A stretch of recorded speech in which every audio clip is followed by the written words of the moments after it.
السلام عليكم ورحمة الله وبركاته. حبايبي طلبة تالتة ثانوي، ازيكم عاملين ايه؟ عندنا يا ولاد النهارده بقى ان شاء الله حصة مهمة جدا اللي هو حصاد اللي فات كله. هعمل لكم ان شاء الله حصة مراجعة جميلة جدا على كل اللي فات. في الحصة ديت هركز على كل اللي احنا اخدناه، سواء بقى كانت قوانين او كانت اجزاء نظرية، وهنحل عليها كمان. يعني احنا هنعمل مراجعة وفي نفس الوقت هنحل. طيب هنحل من ايه بقى؟ اولا احنا حلينا طبعا قبل كده اللي هي اهم افكار الكتب الخارجيه. هنحل بقى دلوقتي ان شاء الله في المراجعه ديت اسئله الامتحانات بقى، اللي هي الامتحانات السابقه كلها، سواء كانت عام او ازهر، دور اول دور تاني تجريبي. كل اسئله الامتحانات اللي جت على الجزء ده هنحلها في المراجعه ان شاء الله. عشان كده يبقى انت الجزء اللي فات حليت اهم افكار الكتب الخارجيه وحليت كمان اسئله الامتحانات، وكده يبقى انت الدنيا معاك ان شاء الله هتبقى تمام. في البدايه دايما نقول بسم الله ويلا بينا هنا. طيب عندنا اول حاجه يا اولاد هنعملها في المراجعه دايما ايه بقى، وده انت تعمله دايما في حياتك او في الفيزياء يعني بصفه عامه، ان انت لازم تراجع الاول على الافكار اللي احنا اخدناها. طيب انا مجمعها لك هنا اهو في الورق ده. الورق ده هتلاقيه موجود عندك برضو ان شاء الله على المنصه. ممكن الورق ده تنزله عندك وتطبعه وتخليه قدامك وانت بتراجع معايا. طيب بص يا ولاد بقى، اول حاجه خالص خدناها خالص في بدايه الفيزياء اللي هو كان اتجاه التيار الكهربي. واحنا قلنا اتجاه التيار عندي في اتجاه ايه واتجاه ايه؟ اتجاه تقليدي او اصطلاحي واتجاه فعلي او الكتروني. اهم حاجه تقول لي الاتجاه ده من اللي فين؟ خارج المصدر وداخل المصدر. قلنا خارج المصدر بالنسبه للاتجاه التقليدي من القطب الموجب الى القطب السالب، انما جوه المصدر من السالب للموجب. الالكتروني هيبقى العكس. تمام كده؟ الحاجات دي طبعا هنشرحناها، احنا بس بنعمل ريفريش كده للحاجات اللي فاتت كلها. طيب تعالى بقى قوانين شدة التيار. التيار يا ولاد لها ليه كذا قانون. يلا بالورقه والقلم كده براجع معايا كده القوانين اللي احنا اخدناها. اي بتساوي المفروض كيو على مين؟ على تي. طيب او ان في اي على تي، يعني انا الكيو فكيتها ان في اي. طيب اول قانون ده بقى اللي هو بيبقى فيه سرعه، يعني لما يبقى فيه عندك سرعه او نصف قطر يبقى لازم استخدم القانون ده اللي هو كيو في في على مين؟ على 2 باي ار. طيب الفي دي مين المفروض؟ دي السرعه. طب والار اللي هي ده هي المفروض ده نصف الايه؟ القطر. طيب او الكيو افكها ان في اي فتبقى ان في اي في في على 2 باي ار، او كيو على تي. تي اللي تحت دي تي كابيتال اللي هو الزمن الدوري. طيب او اف في كيو. الاف ده ايه المفروض يا اولاد؟ ده التردد. حلو قوي. طيب انا قلت لك قبل كده دايما لازم استخدم قانون مناسب للمعطيات. لازم المعطيات بعد ما اطلعها استخدم لها قانون مناسب. جميل. الملحوظه رقم 2 ديت تفتكرها معايا كويس جدا بقى. احنا قلنا يا اولاد ايه؟ لو انا عندي ماده فيها شحنات موجبه وشحنات سالبه بيتحركوا مع بعض، بعمل ايه؟ الشحنات الموجبه بسيبها زي ما هي وابدا ابص على الشحنات السالبه اشوفها ماشيه ازاي واعكس اتجاهها. بعد ما اعكس اتجاه الشحنات السالبه ابدا اشوف بقى لو الشحنات كلها ماشيه في نفس الاتجاه يبقى اجمع العدد، لو الشحنات ماشيه عكس بعض يبقى ايه؟ اطرح العدد. طيب مثال مثلا لو انت عاوز تفهم، ولو ان الكلام ده احنا شرحناه بس مش هنخسر حاجه. انا عندي مثلا دي شحنه موجبه اهي ماشيه كده. طيب ودي شحنه سالبه اهي ماشيه كده. طيب الشحنات الموجبه مش هاجي يمها، قلنا حاسبها زي ما هي. اروح على الشحنات السالبه، يا شحناتي يا سالبه انت ماشيه ازاي؟ انت ماشيه كده؟ لا انا هخليكي ماشيه العكس عشان اشتغل بالتيار الاصطلاحي. طيب يبقى هنا بقى الشحنات السالبه هتخليها ماشيه كده. طب بص كده يا اولاد، انت ملاحظين هنا بقى ان الشحنات ماشيه عكس بعض، يبقى المحصله بتاعتي هيبقى طرح الشحنات او طرح عدد الشحنات. انا عندي هنا 3 وهنا 2، اما اطرحهم يبقى المحصله 1. يبقى انت تروح تعوض عن قانون شده التيار هتعوض عن الان بكام؟ بواحد. طيب تمام.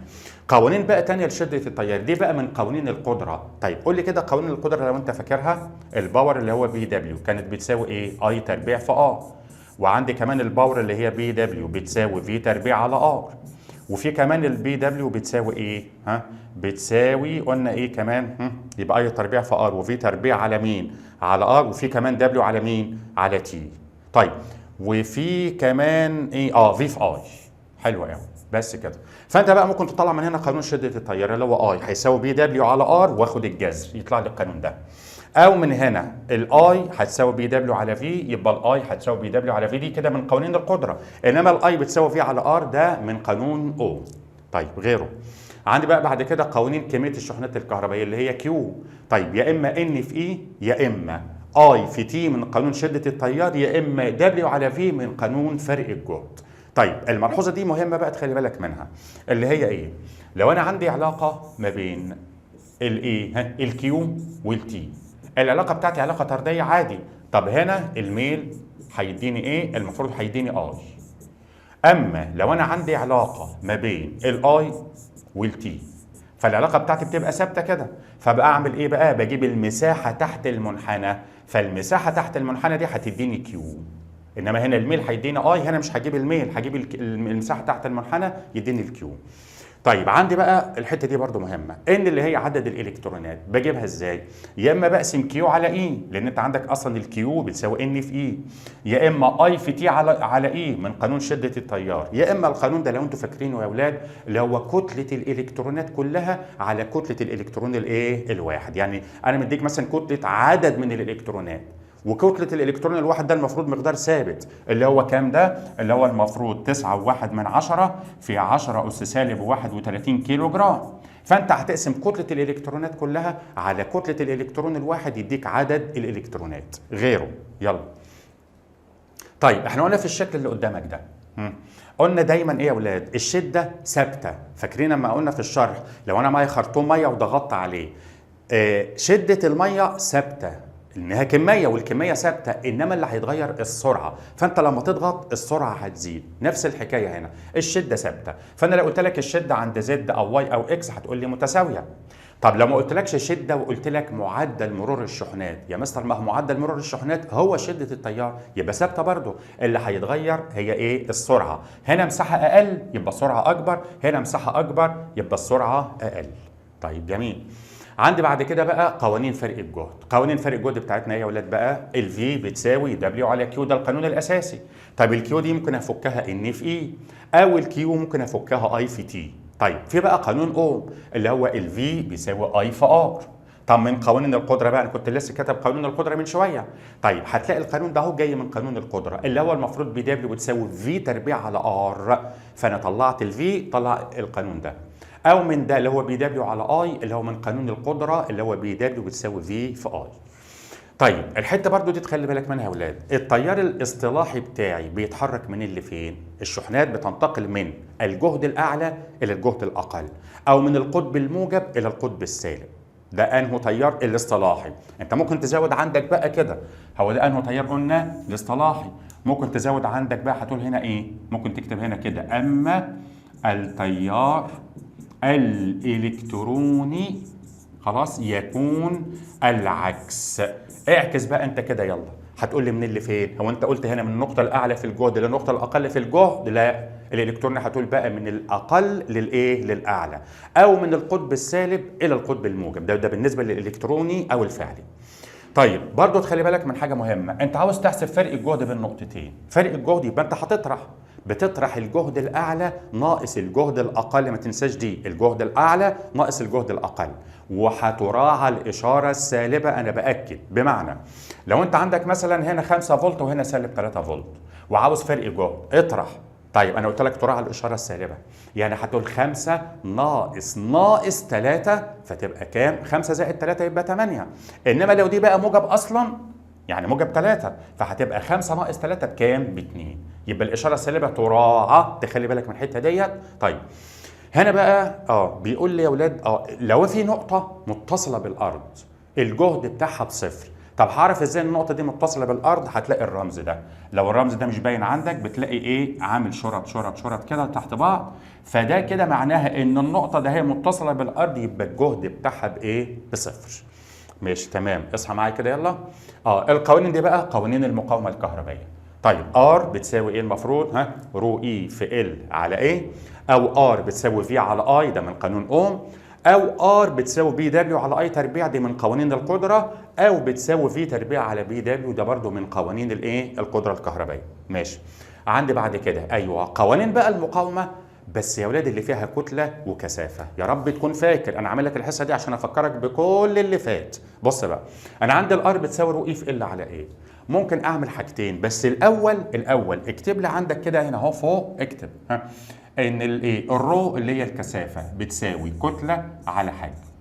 طيب وكمان الحجم اللي هو فوليوم بيساوي A في L، اكتبهم عندك. طيب تعالى بقى، انت عندك الار بتساوي رو اي في ال على ايه. ممكن اشيل الايه ده اهي واحط مكانها فوليوم على ال. طب الفوليوم هتستنى تحت والال تطلع فوق، هتلاقي اختها فوق فيبقى ال تربيع. طيب الفوليوم بقى ممكن اشيلها من هنا واحط ايه بقى، لو الفوليوم جبتها كده هيبقى ام على رو. طيب الام تستنى فوق والرو تطلع فوق. ده القانون يا اولاد اللي هو فيه كتله وكثافه. طيب عندي كمان ممكن اعمل حركه ثانيه بقى، انا فوق شلت الايه، لا مش هشيل الايه بقى، هشيل ال. طب انا شلت ال، طب هحط مكانها فوليوم على ايه، فالايه تلاقي اختها تحت تبقى ايه تربيع. طب الفوليوم يتشال يبقى فوق ام وتحت رو، يبقى يطلع لي قانون اهو كمان. يبقى القانون ده او القانون ده تستخدمه لما تلاقي المعطيات بتاعتك فيها كتله او كثافه. طيب هنا بقى قوانين الرو اي. طيب الرو اي بتساوي ايه؟ يلا ار في اي على ال. الاي ممكن افكها باي ار تربيع على ال، او الاي ممكن قلنا بقى فوق اشيل فوليوم واحط ال، فال اللي تحت تبقى ال تربيع والفوليوم تتشال تبقى ام وفوق فوق ام وتحت رو. طيب السيجما اللي هي التوصيليه الكهربائيه دي مقلوب المقاومه النوعيه، يعني 1 على رو اي.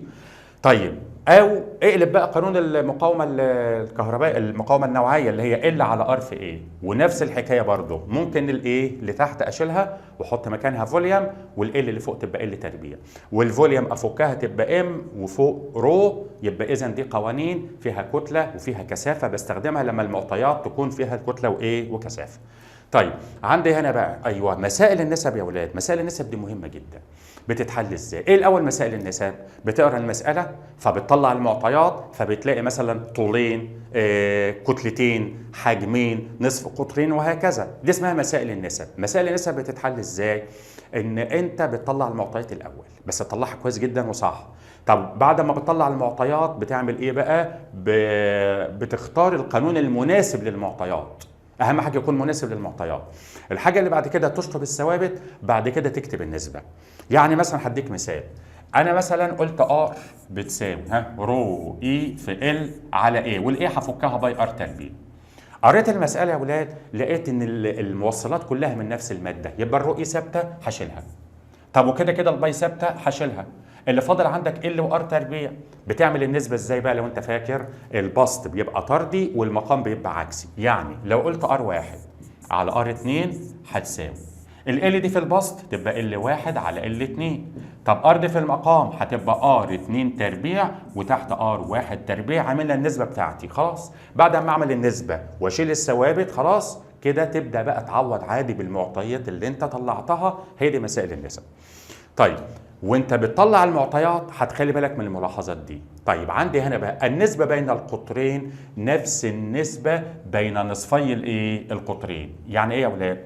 يعني مثلا لو انا قلت لك ايه قطر الاول ضعف قطر الثاني، هياها نصف قطر الاول ضعف نصف قطر الثاني.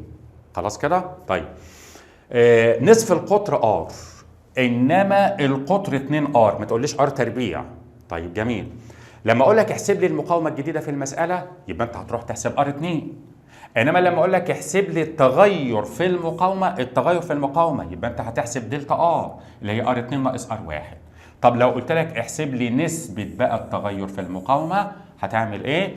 ار 2 ناقص ار 1 اللي انت حسبتها هتقسمها على ار 1 وتضرب في 100. يبقى في فرق بين ايه؟ بين المقاومه الجديده والتغير في المقاومه ونسبه التغير فين؟ في المقاومه.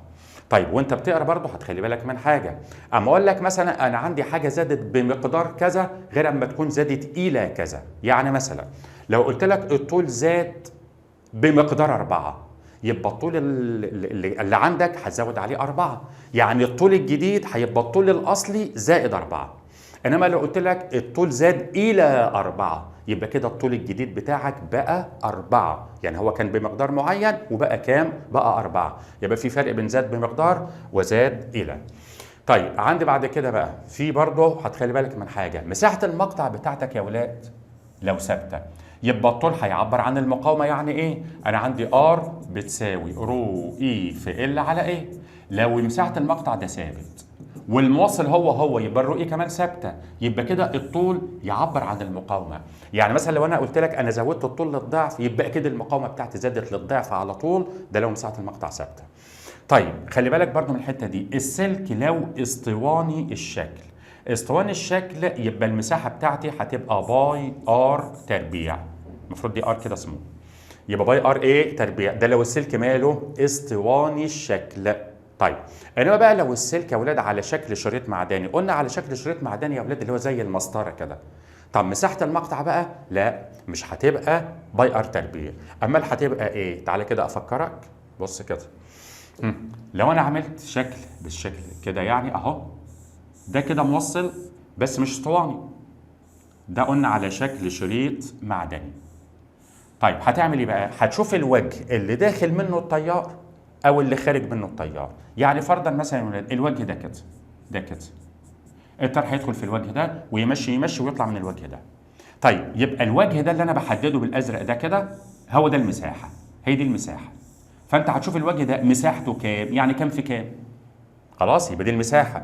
طيب الطول بقى المسافه اللي مشاها التيار، يعني هتشوف المسافه دي كام، ودي هيبقى ال، ما انت عندك الار بتساوي ايه؟ رو اي في ال على ايه؟ الاي دي مش هتفكها باي ار تربيع، قلنا دي هتفكها باي ار تربيع ده في حاله الموصل الاسطواني، انما دي بقى هتفكها تشوف الوجه ده مساحته كام وتعوض هنا بالمساحه. طب ال هيبقى المسافه دي، خلاص كده ده في حاله الشريط الايه المعدني.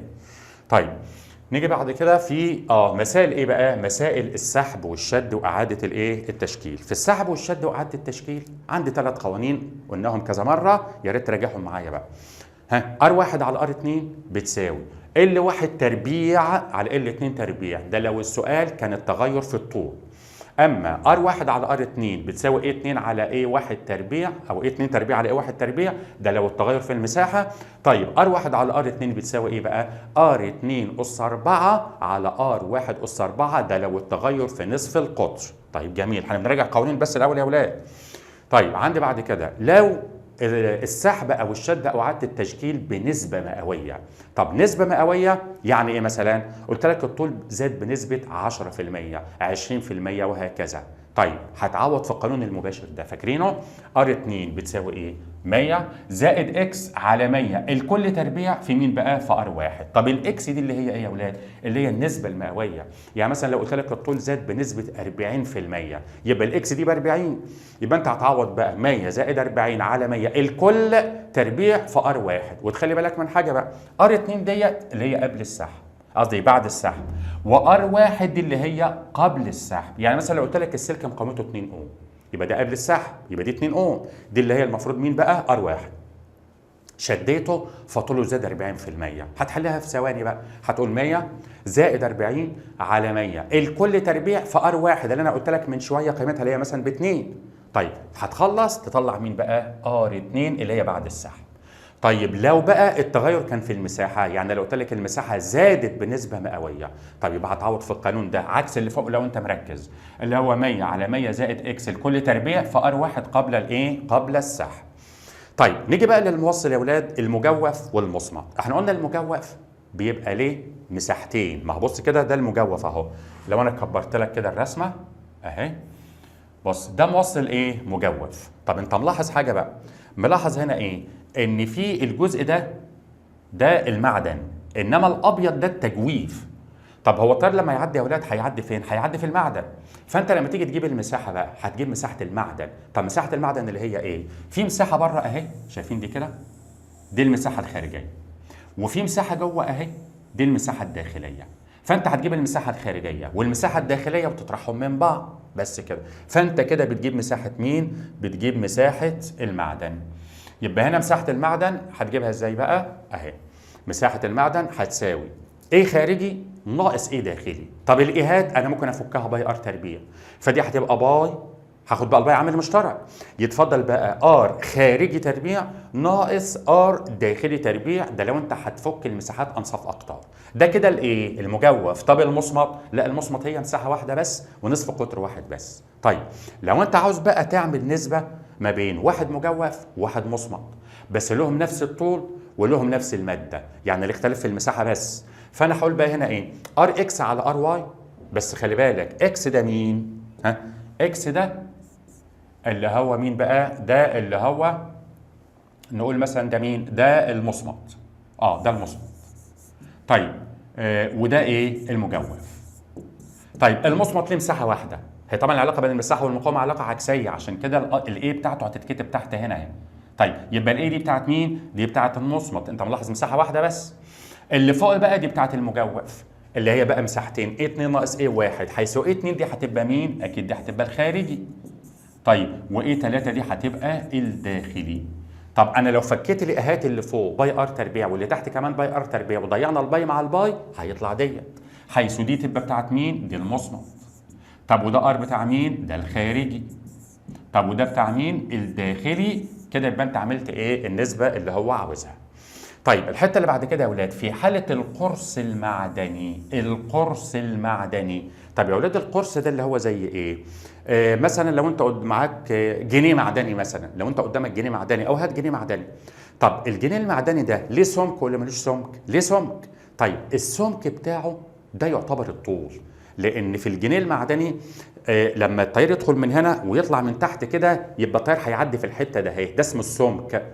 يبقى السمك هنا يعتبر طول، ده في حاله مين؟ القرص المعدني. طيب تمام.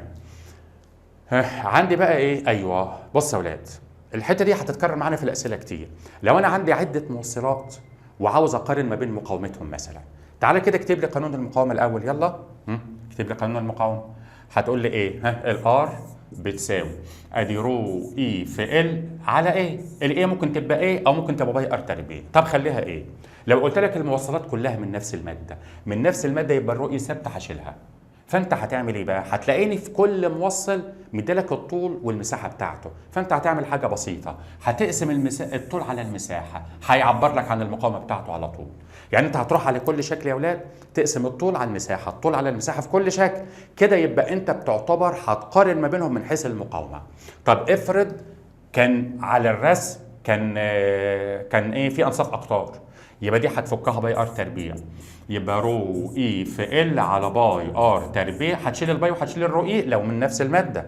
طيب هتروح تجيب نسبه ال على الار تربيع، وتخلي بالك من الار تربيع لان هو بيبقى حاطط لك على الرسم نصف قطر، انت المفروض تربعه. يعني لو قلت لك ربع ار يبقى ما تيجي تعوض هنا هتعوض بربع تربيع، لو قلت لك نص ار هتروح تعوض بنص تربيع وهكذا. طيب برضه لو جبت نسبه ال على الار تربيع يبقى انت كده تعتبر بتجيب او بتقارن من حيث قيمه الار. طيب مثال كمان، بس هات لي مثلا قانون السيجما كده، هقول السيجما بتساوي ال على ار في ايه. ممكن في الرسمه ما اديلكش ثوابت خالص، فانت هتعمل حاجه بسيطه، هتروح على كل رسمه تقسم ال على الار في الايه، فانت كده يعتبر بتجيب السيجما لكل شكل، ولو جبت السيجما لكل شكل يبقى انت هتعرف تقارن الاشكال ببعضها. طيب دي كده الكلام اللي هو ايه؟ اللي هو مكتوب، انا وضحته لك اهو، اللي هو رقم 1. طيب ايوه في مسائل العلاقات البيانيه، ركز مسائل العلاقات البيانيه، بص كده عشان تفهم. لو انا مثلا عملت لك علاقه بيانيه ما بين الار والال مثلا، علاقه طرديه، اول حاجه تفكر فيها يا اولاد دايما تجيب الميل، بس اكتب القانون الاول اللي هتجيب منه الميل. الار بتساوي ايه؟ انا عاوز قانون فيه ار وال، يبقى انا هقول هنا رو اي في ال على ايه. طيب الميل يساوي ايه؟ الميل هيساوي ار على ال، ادي ار على ال هتساوي ايه بقى؟ اما اجيب ال تحت الار هيتفضل رو اي على ايه. ركز بقى في اللي انا هقوله، الميل بيساوي رو اي على ايه. لو قلت لك بقى عند ثبات المساحه يبقى كده الميل طردي مع الرو اي، بمعنى اللي ميله اكبر الرؤية بتاعته اكبر. يعني انا لو عملت خطين كده وكتبت هنا ايه وهنا بي، وقلت لك مين اللي الرؤية بتاعته اكبر، هتقول لي اللي ميله اكبر، اللي هو عامل زاوية مع الافقي اكبر. طيب انما عند ثبات مين بقى؟ الرؤية، يبقى هنا ايه؟ الميل عكسي مع الايه. يعني ايه بقى عكس مع الايه؟ يعني اللي ميله اقل مساحته اكبر، بس ده عند ثابت الرو اي. يعني انا لو رحت هنا بقى وقلت لك مين اللي مساحته اكبر، هتقول لي اللي ميله اقل اللي هو بي. بس كده الكلام ده هتعمله في كل العلاقات البيانيه. خلاص، يبقى الاول تكتب القانون، تطلع الميل وتشوف علاقه الميل بالحاجه اللي بيسال عليها. يعني هنا علاقه الميل بالمقاومه النوعيه طردي، انما علاقه الميل بالمساحه ايه؟ عكسي، بس ده عند ثابت العامل الايه اللي هو الثاني يعني. طيب في عندي برضه ملحوظتين. المقاومه الكهربيه لا تتوقف على فرق الجهد ولا على شده التيار. يعني انا بقول لك انا زودت فرق الجهد للضعف، ايه اللي هيحصل للمقاومه؟ تظل ثابته. طب زودت التيار للضعف، ايه اللي هيحصل للمقاومه؟ تظل ثابته. بس خلي بالك العكس صحيح، يعني المقاومه تاثر على التيار. يعني المقاومه لو زادت للضعف التيار يقل للنص، بس طبعا لو فرق الجهد بتاعك ايه؟ ثابت. طب المقاومه النوعيه يا ولاد والتوصيليه الكهربائيه السيجما دي ثوابت للماده الواحده، مش هيتغيروا لا بتغير طول ولا بتغير نصف قطر ولا بتغير مساحه ولا اي حاجه خالص. يعني هيتغير بس بايه؟ بتغير نوع الماده ودرجه الحراره. حلو قوي. طيب بس كده يا ولاد يبقى انا عملت لك مراجعه خلاص على الجزء ده. بعد المراجعه دي بقى هتعمل ايه؟ المفروض هتنك بقى الحاجات دي انت خلاص راجعتها، هتخليها قدامك، هتبدا بقى تحل معايا سؤال سؤال. المفروض بقى الاسئله دي قدامك برضه. انا قلت لك يا ولاد اي ورق بيبقى موجود على المنصه تقدر تطبعه وتقدر او تنزله عندك على التابلت وتحل، وبعدين كده تبدا ايه؟ تشوف الحل بتاعي. ما تاخدش الحل بتاعي مباشره، الله يكرمك عشان تستفيد. اجهز معاك قلمك ورقك كراستك آلة حاسبة والأسئلة قدامك، وبرضه نسمي الله كده ونبدأ نشتغل مع بعض. يلا بينا. يلا الكمية الفيزيائية الناتجة عن حاصل ضرب ايه في ايه؟ فرق جهد في مين؟ في الشحنة الكهربائية، يعني في كيو. طب ما انت عندك يا حبيبي قانوننا الأساسي ايه؟ المفروض قانوننا الأساسي الفي بتساوي دبليو على كيو. هقول لي في كيو يديني ايه؟ يديني دبليو اللي هو الشغل المبذول او الشغل الكهربي. يبقى الإجابة ايه؟ هنا ب. طيب بيقول لي هنا برضو عرف الاتجاه التقليدي او الاصطلاحي. على فكره يا اولاد انا جايب لك جميع انواع الاسئله، يعني اختيارات ومقالي وكل حاجه عشان تبقى عارف بس ان كل نوعيات الاسئله تتدرب عليها. هتعرف الاتجاه التقليدي. اولا الاتجاه التقليدي حركه انهي شحنات؟ حركه الشحنات الموجبه. وطبعا يا اولاد في ناس بتسال بتقول يا مستر هو المفروض الشحنات الموجبه ما بتتحركش. هقول لك يا ابني مش ده كان اتجاه اصطلاحي او تقليدي؟ يعني العلماء ده كانوا بيعتقدوا ان التيار الكهربي عباره عن شحنات موجبه، بس بعد كده لقوا ان الشحنات الموجبه ما بتتحركش، اللي بيتحرك هي مين؟ الالكترونات. بس هو في النهايه مشينا على هذا الاتجاه عشان بس اللي بيسال. طيب يبقى انا هقول بقى هو ايه؟ هو حركه الايه بقى؟ الشحنات الموجبه من اللي فين؟ هتقول لي من القطب الايه بقى؟ الموجب الى القطب الايه؟ السالب فين؟ هتقول لي خارج المصدر. ماشي كده؟ طيب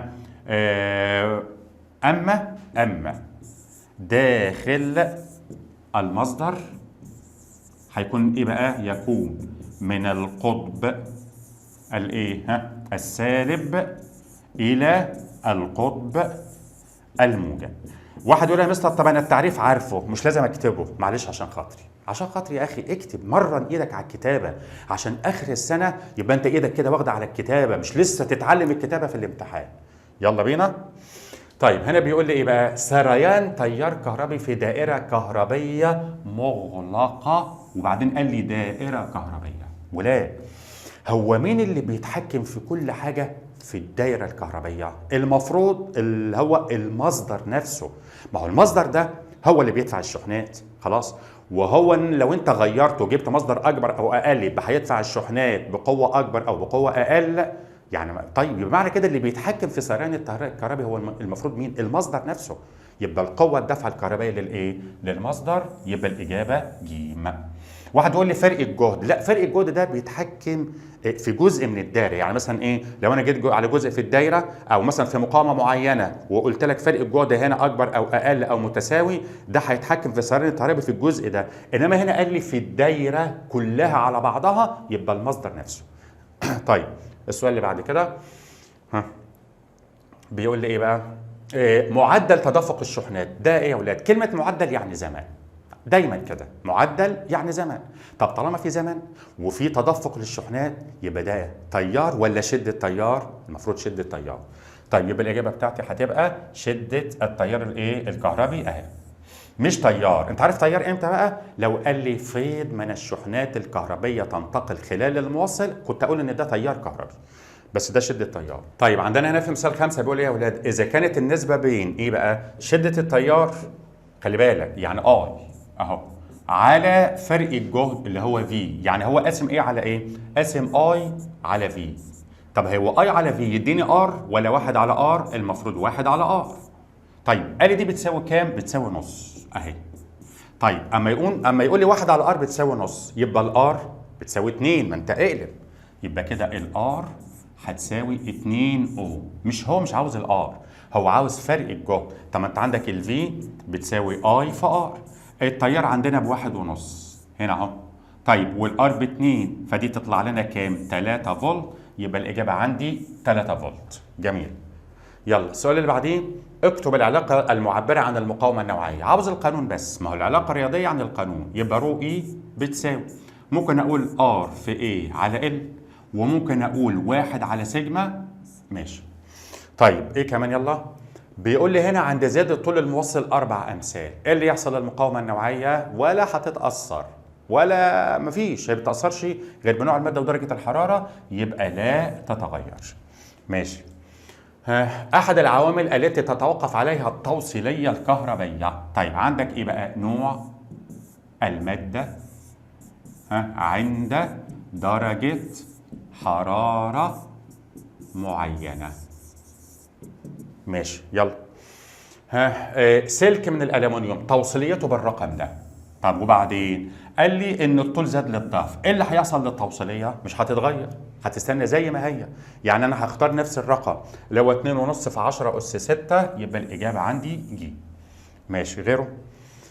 بيقول لي هنا ايه؟ ايوه بص بقى يا ولاد، بيقول لي رتب لي الموصلات دي حسب ايه؟ بص كده، اولا ترتيب ايه؟ تصاعدي.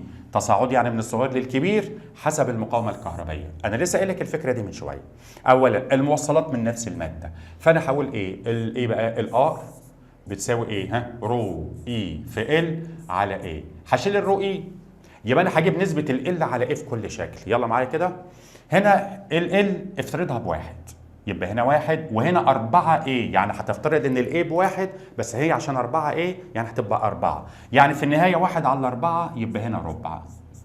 جميل. انت كده بتجيب ال على الايه. يلا هنا نفس الحكايه، 2 على 1 ب2.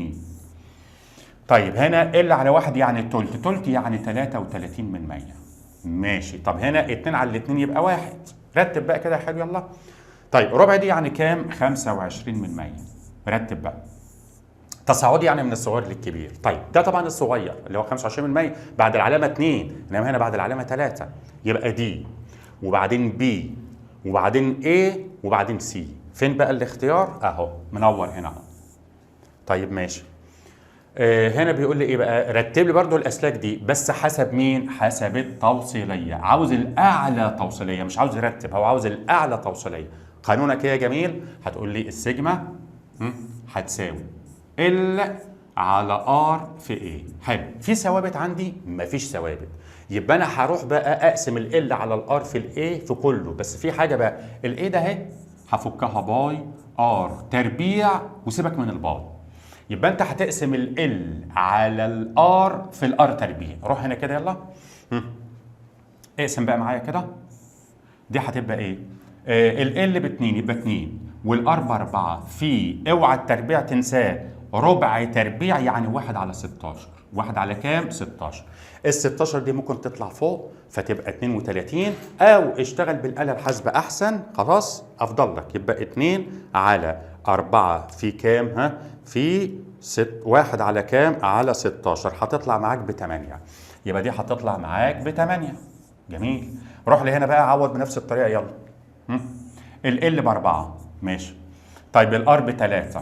خلاص. في النص تربيع يبقى ربع، الأربعة تطلع فوق يبقى 4 في 4 وتنقسم على 3، أو برضو بالآلة الحاسبة أدي 4 على 3 في كام؟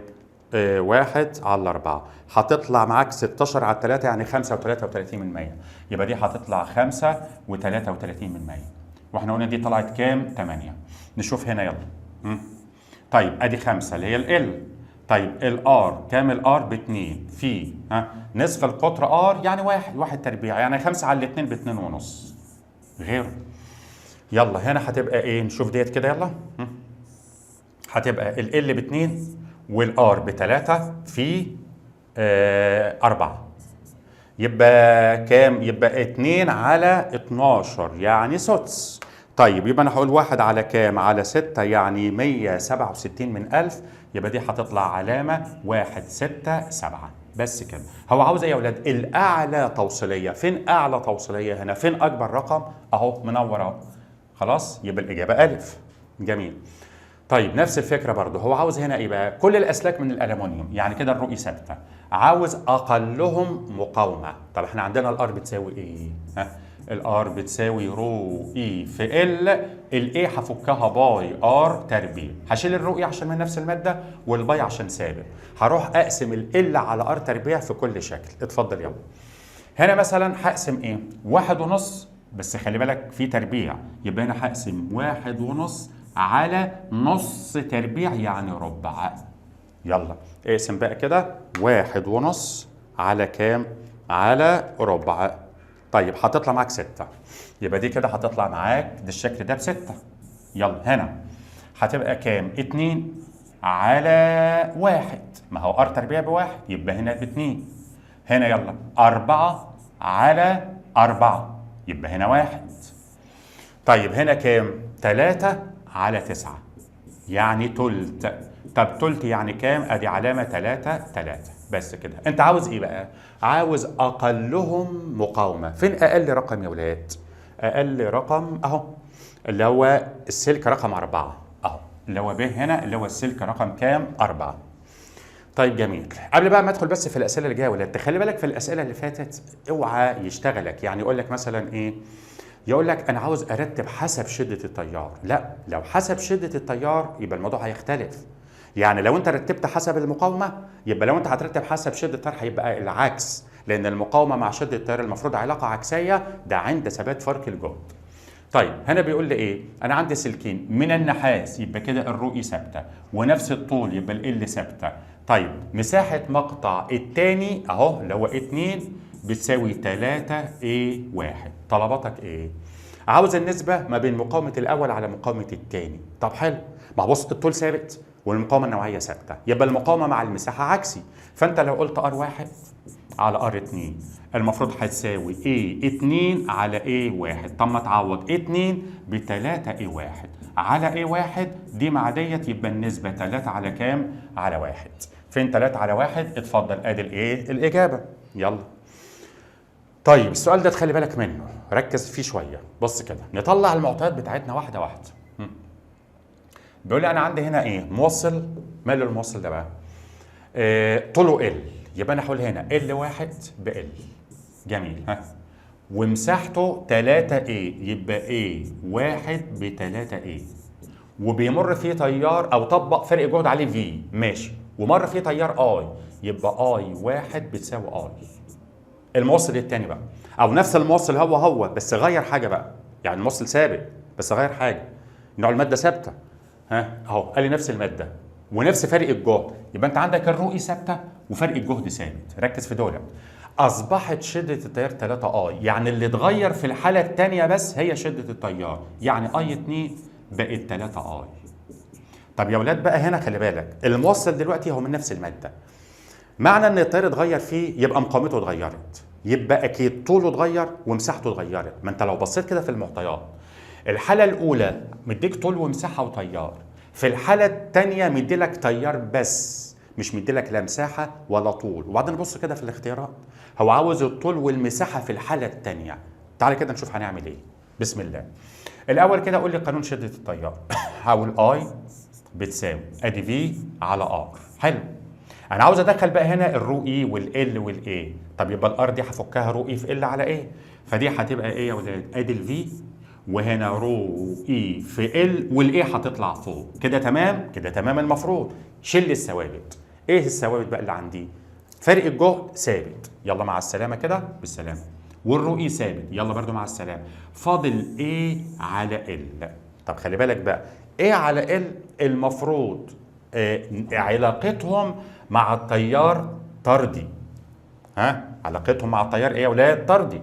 اهو انا بقول ايه على ال على بعضها علاقتها مع التيار طردي. يعني لو قلت اي 1 على اي 2 تساوي ايه؟ بص كده بقى، ايه ها على ال 1 وهنا A على L 2. انا قلت لك A على L هتعامل معاها كانها ايه؟ يعني عامل واحد. بص بقى كده عشان نكمل. انت عندك هنا التيار يا اولاد اي واحد باي، انا هعوض بقى، يبقى اي واحد باي يعني واحد. طب اي 2 ب3 اي يعني ب3 عشان نختصر في الحل هتساوي، بص بقى A1 وL1. طب A1 ب3 وL1 بL، يعني دي هتبقى كام؟ هتبقى 3 على ايه؟ على 1. ماشي. طب وتحت بقى A على L2، سيبها زي ما هي، دي اللي انا عاوزها، A على L2. ممكن تخلي بالك بقى هتعمل ايه؟ يلا اعمل لي مقص كده.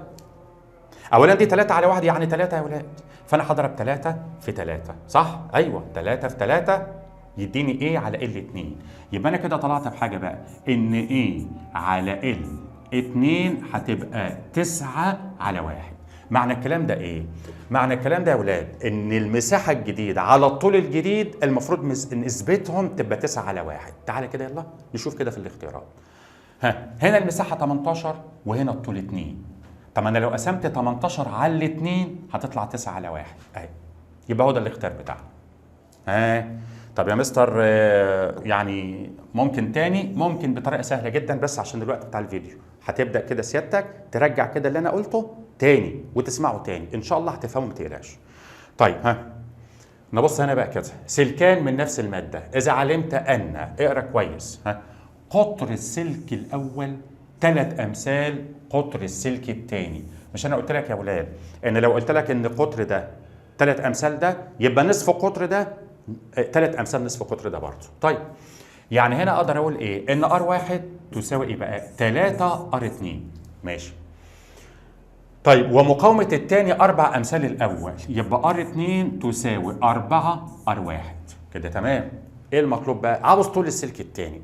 ماشي. طيب هو نفس الماده يبقى الرؤيه ثابته. اكتب قانونك الاول كده عشان تعمل النسبه.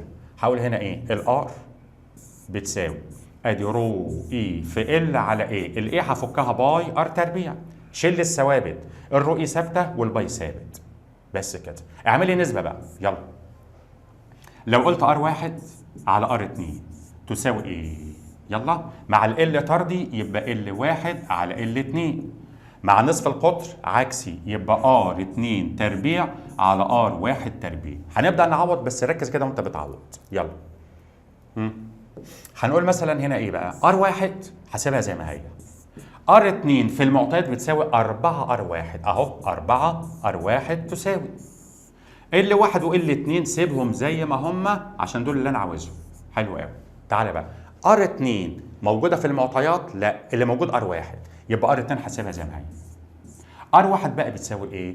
بتساوي 3 R2 بس في تربيع يبقى 9 R2 تربيع. دي مع السلامه بس كده. يعني دي هيتفضل هنا ايه يا ولاد بقى؟ 1 على 9. طب ما هي دي كمان هتروح مع ديت. بص بقى ال9 دي في المقام وديها لي هناك في البسط. يلا وديها هناك في البسط. يبقى كده هقول L1 على L2 هتساوي كام بقى؟ 9 على 4. بس خلي بالك هو عاوز L2. طب اعمل لي مقص كده يا ولاد هتطلع L2، فال2 هتبقى 4 على 9 L1 بس كده. يبقى الإجابة 4 على كام؟ على 9. فين بقى؟ يبقى الإجابة بتاعتنا هتبقى أهي الإجابة بقى. ماشي. طيب بيقول لي هنا إيه بقى؟ عندما يمر تيار شدته I في موصل طوله L. ركز كده في السؤال ده، ركز كده. يبقى دلوقتي أنا عندي موصل بيمر فيه I وطوله L ومساحة مقطعه A. ماشي.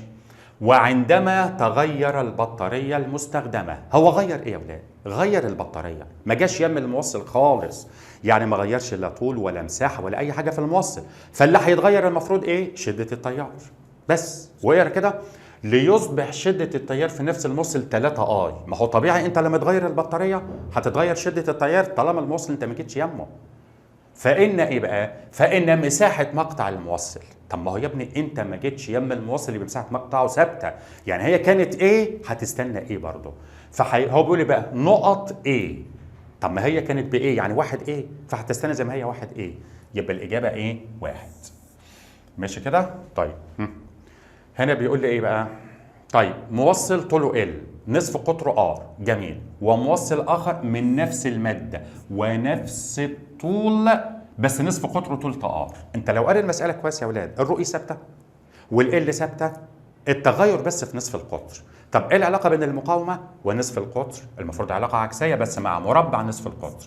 يبقى انا هقول ار1 على ار2 هتساوي ار2 تربيع على ار1 تربيع.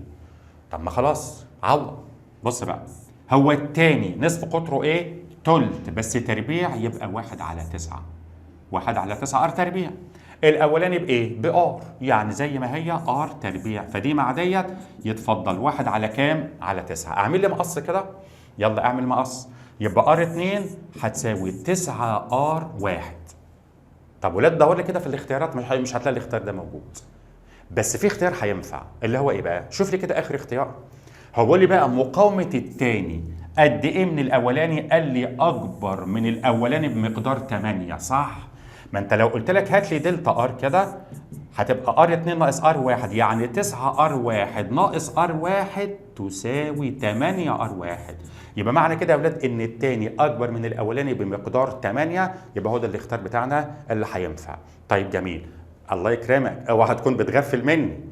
فوق نفسك كده الله يكرمك، مفيش مشكله لما توقف الفيديو وتفوق نفسك وترجع لي تاني، ما تنامليش كده يعني قدام الفيديو. مش عبد الحليم بيغني ولا حد بيغني عشان تنام على صوته، دي فيزياء يا ابني، يعني لازم تكون مصحصح معايا. فروق شوف كده، يعني عاوز تفوق نفسك وترجع، تعالى يلا بينا. طيب ها يا رب نكون كده ايه فوقنا. نشوف كده سؤال 18 يا ولاد، بيقول لي هنا سلك من النحاس مقاومته ار اعيد تشكيله ليقل قطره الى النصف.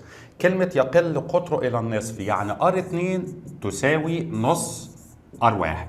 حلو، هتقول لي مثلا بس ده نصف قطر، هو بيتكلم عن القطر. هقول لك يا ابني الله يهديك، مش احنا قلنا النسبه بين القطرين زي النسبه بين نصفي القطرين؟ طيب تمام، عاوز مقاومته. طب مش ده اعاده تشكيل؟ يبقى انا هستخدم القانون بتاع اعاده التشكيل اللي هو ار1 على ار2 تساوي، قول بقى كده يلا، ار2 اس 4 على ار1 اس 4. يلا بينا. عندك بقى هنا ايه؟ هو قال لي مقاومته ار، يعني كده ار1 بار، ار2 معرفش، تساوي ار2 اهي نص بس الكل اس 4، يبقى 1 على 16 وعملها بالآلة الحاسبة. طيب ار اس 4، طب وتحت هتبقى ار اس 4، فدي هتروح مع ديت، يبقى هنا 1 على كام؟ على 16. انت عاوز ار2، اعمل لي مقص كده، يبقى ار2 هتساوي ايه بقى؟ 16 ار بس. 16 ار، ادي الاجابه بتاعتنا اهي. ماشي، يلا. عندي بعد كده بيقول لي ايه بقى؟ ايوه دي علاقه بينيه. احنا قلنا يا اولاد في العلاقه البينيه بتعمل ايه؟ فاكر؟ قلنا بنجيب الميل ونشوف علاقه الميل بالحاجه اللي هو بيسال عليها. طيب واحده واحده، انت عاوز علاقه فيها ار وواحد على فوليوم، يعني ار وفوليوم. طيب هنقول ايه بقى؟ نبتدي واحده واحده. هنقول ايه؟ الار بتساوي ادي رو اي في ال على ايه؟ فين الفوليوم؟ مفيش فوليوم. طب ما انت ممكن تشيل الايه اللي تحت ديت وتحط مكانها فوليوم على ال، فال تطلع مع ال اللي فوق. يعني القانون بتاعك هيبقى كده، ادي رو اي في ال تربيع على فوليوم. ادي اول حاجه. طيب في بس ملحوظه، انت عندك الاختيارات هنا للسيجما مش للرو اي، فانت كل اللي انت هتعمله الرو اي دي هتشيلها وتحط 1 على سيجما. يعني القانون هيبقى كده، ار هتساوي ادي رو، لا هنشيل بقى الرو اي قلنا، يلا شيل الرو اي اهو. يبقى ده هيبقى ال تربيع، وهنا هتبقى سيجما في فوليوم. كده انا وصلت للقانون، ابدا بقى اجيب الميل من الرسمه. يلا بينا. الميل يساوي ايه؟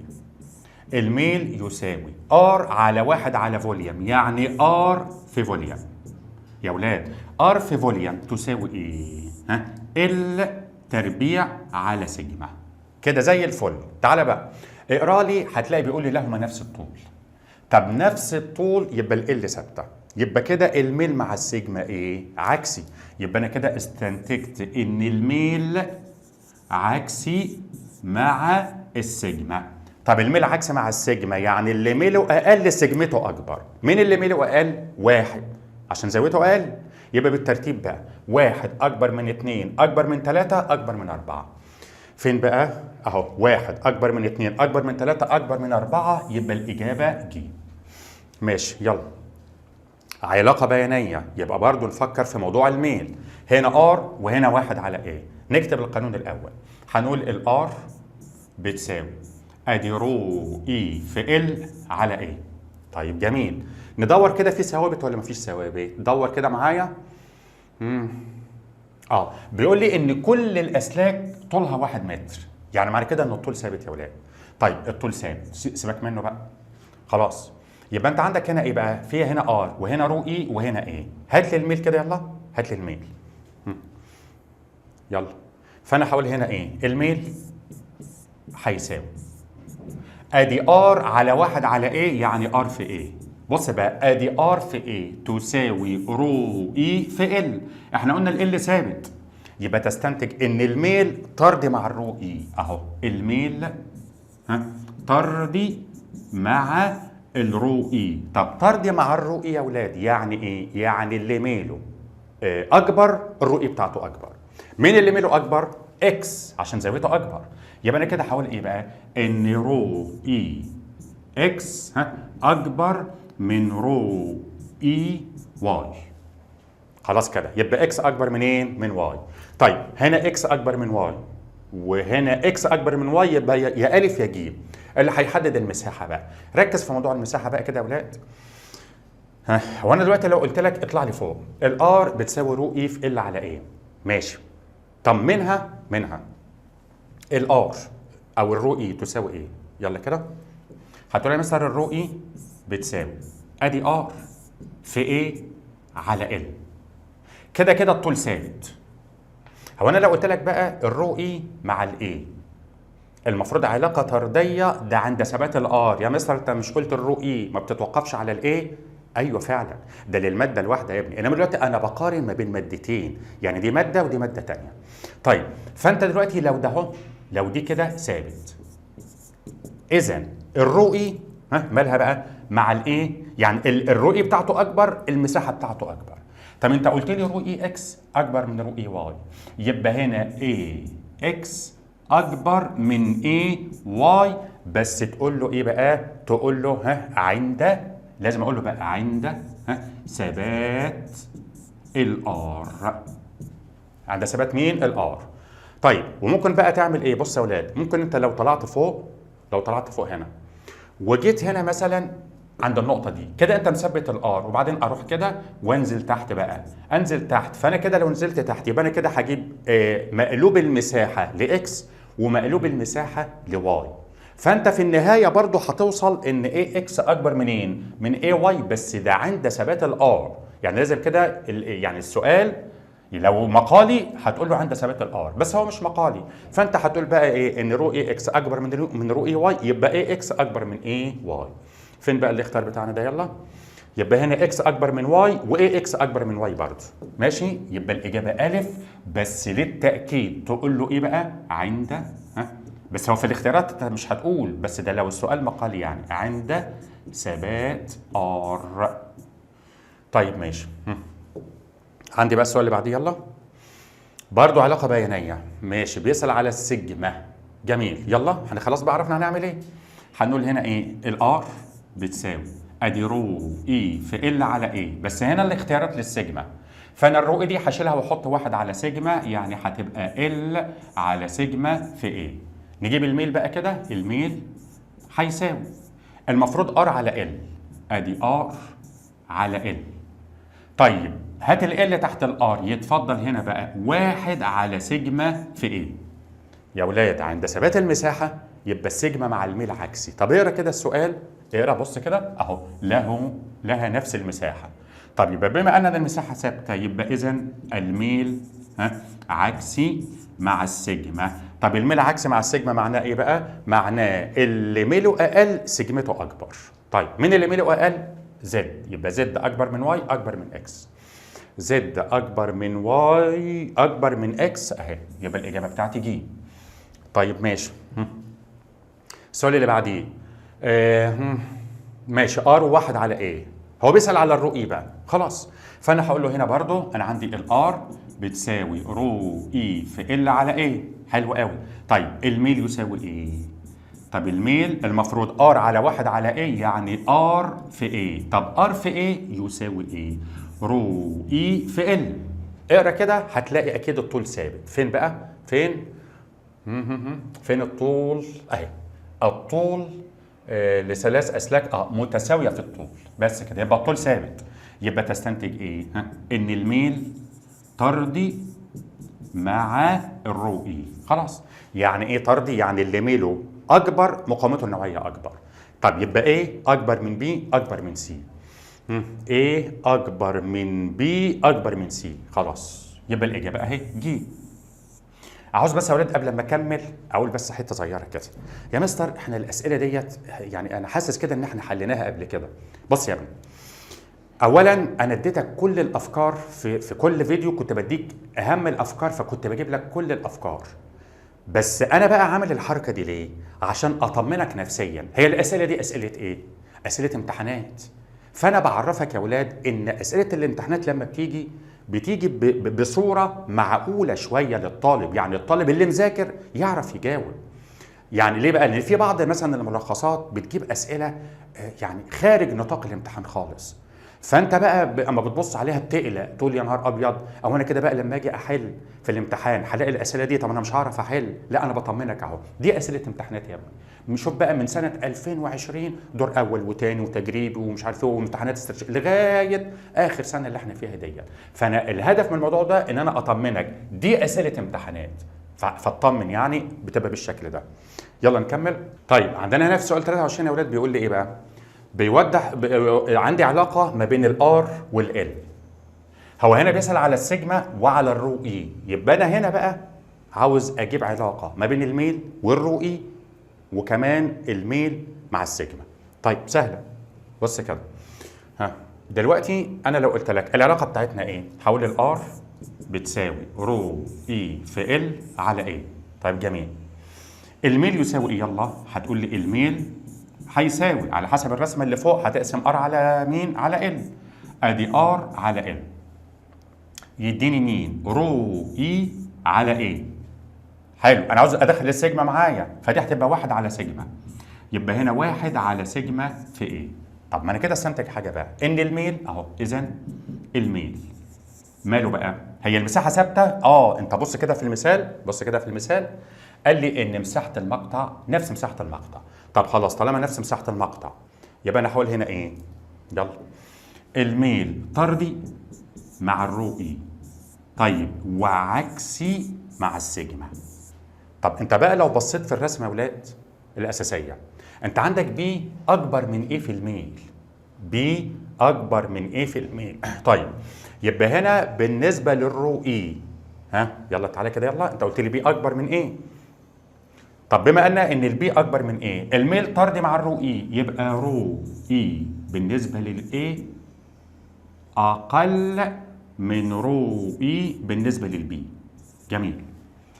انما مع السيجما بقى لا، هيبقى العكس، يبقى سيجما اي اكبر من سيجما بي. تعالى بقى كده نشوف الاشكال بتاعتنا يا ولاد. خلينا في الرو اي، انت عاوز رو اي بي اكبر من رو اي اي. تعالى كده بص هنا الشكل ده. انت عندك الرقم ده اهو، الرقم ده اكبر من ده ولا مش اكبر؟ اكيد اكبر. ما انت لو بتحط ارقام هتلاقي ده اكبر من ده. يبقى هنا الرو اي بتاعت البي اكبر من الرو اي بتاعت الاي، يبقى ده معانا.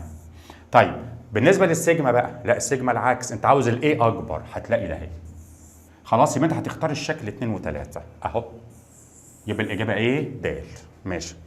طيب هنا بيقول لي ايه بقى؟ بص يا ولاد، هو احنا مش قلنا لما مساحه المقطع بتتغير شده التيار ثابته ولا مش ثابته؟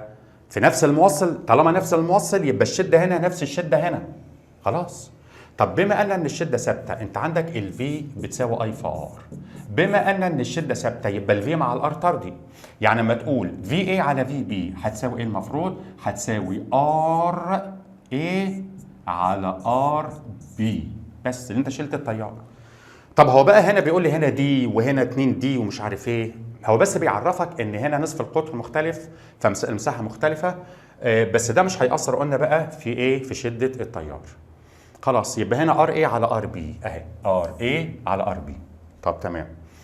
ايه تاني؟ يلا النسبة بين التوصيلية الكهربائية لسلك طوله ال وآخر نفس المدى طوله 2 ال، ما التوصيلية ما بتتوقفش على الطول، يبقى النسبة 1 إلى 1 أهي، يبقى 1.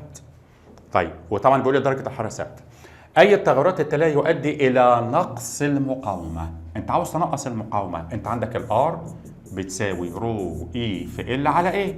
أنت عاوز تنقص المقاومة، يبقى يا إما تزود الطول، لا أنت عاوز يبقى إما إيه؟ أنقص الطول يا إما أزود المساحة. طب شوف كده. طيب أنقص درجة الحرارة.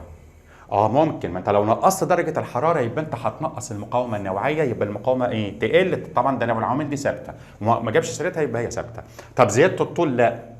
طب زياده عدد الالكترونات مالهاش دعوه. نقص المساحه لا، ده انا المفروض ازود المساحه، يبقى هي العلاقه بقى ده اهي، او الاجابه ديت اللي هي نقص درجه مين؟ الحراره. طيب عندي ايه تاني؟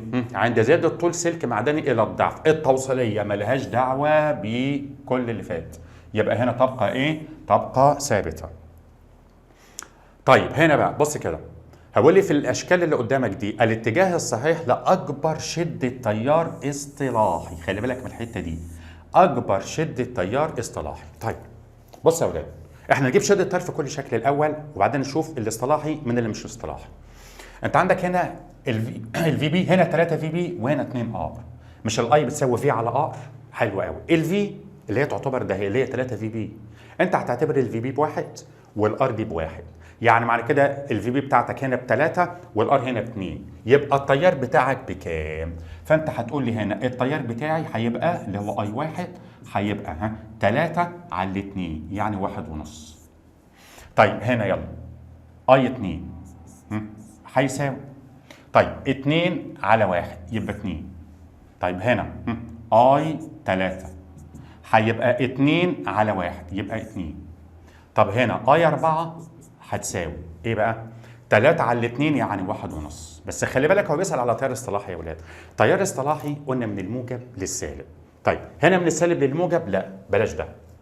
هنا من الموجب للسالب، ما تاخدوا بالكم من السهم، يبقى ده شغال.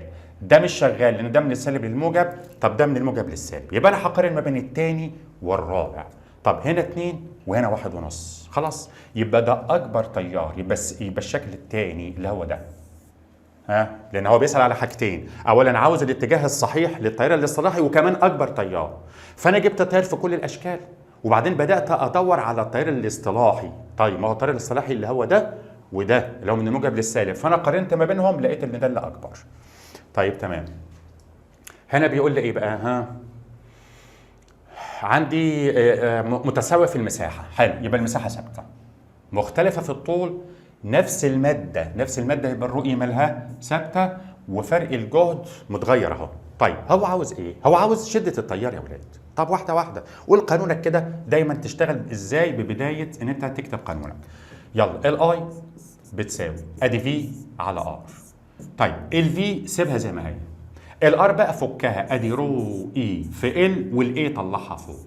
ايه الثوابت عشان تشيلها؟ يلا قال لي نفس المادة يبقى الرؤية ثابتة. طيب وايه كمان؟ نفس مساحه المقطع يبقى الاي ثابته. فانت هتقسم الفي على ال، هتروح في كل شكل تقسم الفي بتاعته على ال بتاعته، هيعرفك التيار بتاعه. يلا كده هتقسم الفي على ال، اشتغل كده في اول شكل. يلا هنا في على ال 2 على 3 يبقى هنا 2 على 3. طيب انت كده بتعتبر بتجيب بتعبر عن التيار. هنا بقى 1 على 2 يعني نص، ماشي. 3 على 1 يبقى 3، بس كده انت كده بتعتبر بتعبر عن التيار. عاوز ايه بقى؟ عاوز الترتيب، ماشي الترتيب. طيب هنا نص، هنا كام يا ولاد؟ 2 على 3. انت ممكن تعمل حاجه، بص كده 2 على 3 هتبقى كام؟ علامه 6، بص كده ده اهي علامه 6 7. طب دي نص يعني علامه 5/10. رتب بقى طبعا ايه بالترتيب بقى، دي الاكبر يبقى اي 1 اكبر، وبعدين ده اللي هو اي 3 وبعدين اي 2، يبقى بالترتيب اي 1 اكبر من اي 3 اكبر من اي 2، بس خلاص يبقى هو ده الاختيار بتاعنا. ماشي. بيقول لي سلك قطر مقطعه كذا، خلي بالك ده قطر. طيب انا بشتغل بنصف القطر، خلي بالك وطوله كذا مصنوع من النحاس له مقاومه نوعيه، عاوز مقاومه السلك. سهله، الار بتساوي، قول قانونك، رو اي في ال على ايه؟ الاي باي ار تربيع. جميل يا مستر، انت قلت قبل كده النسبه بين القطرين زي النسبه بين نصفي القطرين. هقول لك صح يا حبيبي، بس ده في مسائل النسب، دي مش مساله نسب، دي مساله عاديه، يبقى اشتغل بنصف القطر مش القطر. عوض يلا. الرو اي هتساوي، فين الرو اي؟ اهي 1 علامة 7/2 في كام؟ 10 أس سالب 8. الطول كام؟ 5. الباي 22 على 7، ونفتح قوس بقى. نصف القطر بتاعنا كام؟ خلي بالك ده قطر، يبقى نصف القطر 2، يبقى 2 في 10 أس سالب 2 الكل تربيع. اشتغل بقى كده بالآلة الحاسبة يلا. فين الآلة الحاسبة؟ موجودة؟ موجودة. يلا بينا. هنقول هنا ايه بقى؟ هنعمل ادي بسط ومقام. 1 علامة 7/2، ادي 1 علامة 7/2 في 10 أس سالب 8، أس سالب 8. ماشي. يلا في 5، ادي في 5. ننزل تحت كام بقى؟ ادي 22 على 7، 22 على 7، ونروح هنا نقول في كام بقى؟ نفتح قوس الأول أهو، وهنقول ايه بقى؟ 2 في 10 أس سالب 2، 2 في 10 أس سالب 2، وبعدين نقفل القوس ونخليه تربيع اهو، هنا تربيع، تساوي ادي 6 علامة 8/4 في 10 أس سالب 5. 6 علامة 8/4 في 10 أس سالب 5 اهي، بس كده. ماشي يلا. هنا بيقول لي ايه بقى؟ ايوه عاوز كمية الشحنات. ولاد احنا قلنا كمية الشحنات بحسبها ازاي؟ بجيب المساحة تحت المنحنى. طيب المنحنى هنا هنقسمه لكذا جزء. طيب نقسمه لكذا جزء. تعالى كده الأول أكبره لك بس كده الأول. يلا حلو بقى كده معايا واحدة واحدة. يلا. فأنا مثلا لو أنا خدت الجزء ده كده أهو، ده كده أهو. طيب الجزء ده مستطيل. أبعاده إيه؟ أبعاده طيب هنا 5 وهنا 2، يعني 2 في 5 يبقى الجزء ده بكام؟ ب10، يبقى الجزء ده ب10. نيجي هنا بقى، خلي بالك هعمل ايه بقى؟ الجزء ده مستطيل اهو، ماشي. من 3 ل 4 1. طب وهنا من 2 ل 4 2. طب 2 في 1 ب2، يبقى الجزء ده ب2. تعالى للمثلث. طيب المثلث ده كده اهو، نص القاعدة في الارتفاع. القاعدة هنا من 2 ل 3 ب1، والارتفاع من 2 ل 4 ب2.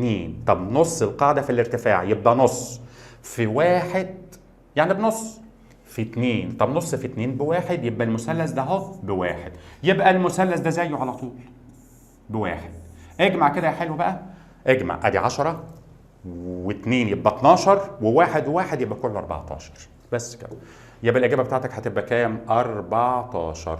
يلا أهي، يبقى الإجابة بتاعتنا جيم. جيم أهي. ماشي.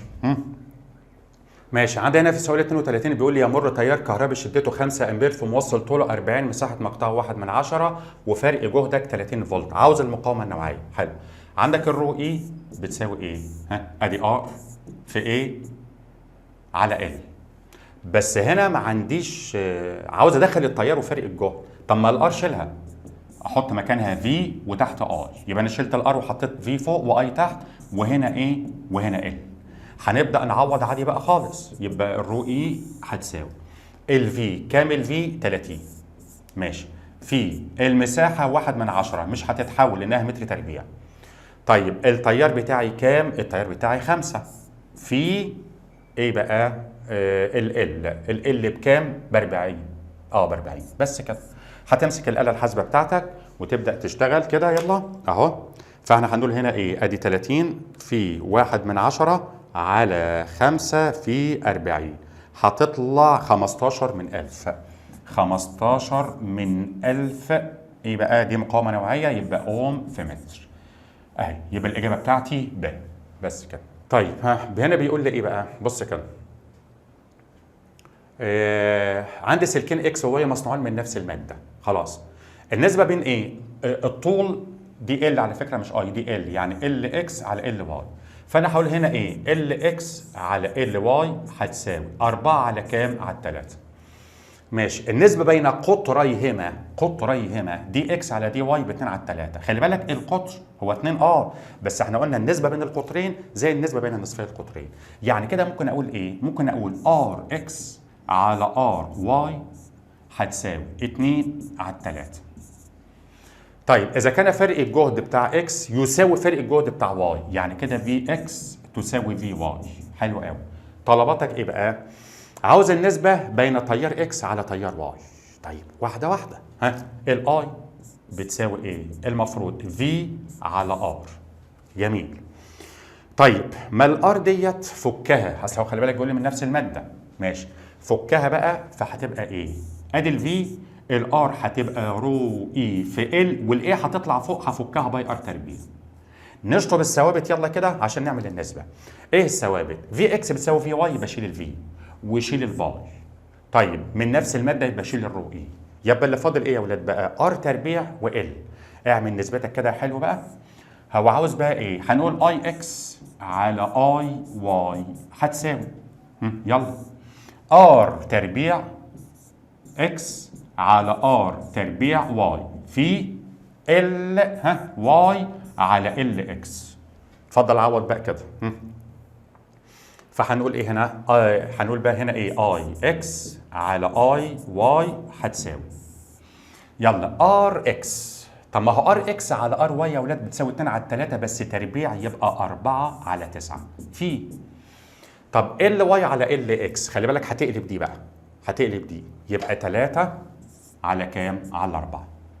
طب ما الاربعه ديت هتروح مع الاربعه ديت، و3 على 9 يبقى 1 على 3. فين بقى 1 على 3؟ ادي الاجابه بتاعتنا 1 على مين؟ على الثلاثه. طيب سلك طوله ال مقاومته ار كما موضح بالرسم، اذا سحب السلك زاد طوله 3 امثال فان المقاومه الكهربائيه. انا عاوز القانون اللي فيه سحب وشد وعد التشكيل بالنسبه للمقاومه بالنسبه للطول. هتقول لي ار1 على ار2 هتساوي ال1 تربيع على ال2 تربيع. جميل. طيب هو قال لي مقاومته ار، يبقى انا هقول ار على ار2 تساوي، بص بقى، ال1 على ال2. هو قال لي الطول زاد 3 امثال. طب الطول زاد 3 امثال يا اولاد، يبقى هنا هقول ايه؟ ال1 زي ما هي، ال2 هتبقى 3 تربيع يبقى 9. ال1 تربيع ديت مع ديت هيتفضل 1 على 9. اعمل لي مقص كده، يبقى ار2 هتساوي 9 ار1، يعني 9 ار اهي. خلاص ماشي. هنا بقى بيقول لي ايه؟ سلك من النحاس طوله كذا، مساحه مقطعه، فارق جهده، مقاومته النوعيه، فان شده التيار. جميل. يلا بينا. هنقول هنا اي هتساوي ادي في على مين؟ على ار. طيب الفي اهي، بس الار هفكها عشان هنا في رو اي وحاجات من ديت، يبقى هنا رو اي في ال والاي تطلع فوق. هتعوض حلو بقى كده، يبقى الاي هتساوي الفي. فين الفي؟ فين الفي؟ 3. طيب المساحه، طب المساحه 2 في 10 اس سالب 6. طيب الرو اي 1 علامة 7 9 في 10 أس سالب 8 في ال فين ال فين ال 30. بس كده هتساوي، اشتغل بقى بالآلة الحاسبة يلا كده اهو. هنقول بقى هنا ايه؟ بسط ومقام. طيب 3 ادي 3 في 2 في 10 أس سالب 6، ادي 10 أس سالب 6 وننزل تحت. 1 علامة 7 9، 1 علامة 7 9 في 10 أس كام؟ سالب 8. طيب في كام؟ 30. بس كده هتساوي، استنى كده، بس كده هتساوي. طيب الرقم ده اهو لو ضغطنا على اس دي هتطلع 11 و17 من 100 اهي. 11 وكام؟ و17 من 100. طيب هنا بقى بيقول لي ايه؟ في الشكل المقابل 4 اسلاك من مواد مختلفه، مساحه ومقاومه طول كل منها موصل. طب المهم عاوز ايه بقى؟ عاوز يرتبهم حسب السيجما. نكتب قانون الاول كده يلا، نكتب قانوننا. السيجما بتساوي ايه؟ طيب السيجما بتساوي ال على ار في ايه؟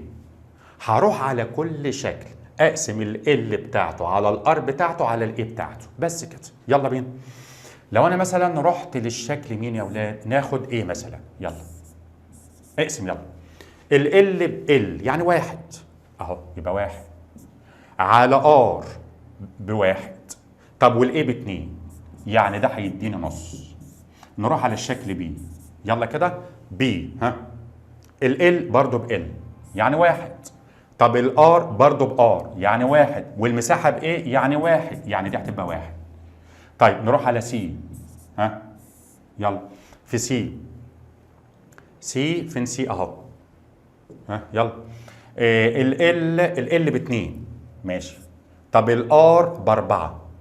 طب والمساحه؟ المساحه باتنين، يبقى دي هتبقى كام؟ الاتنين هتروح مع الاتنين يبقى ربع. ماشي.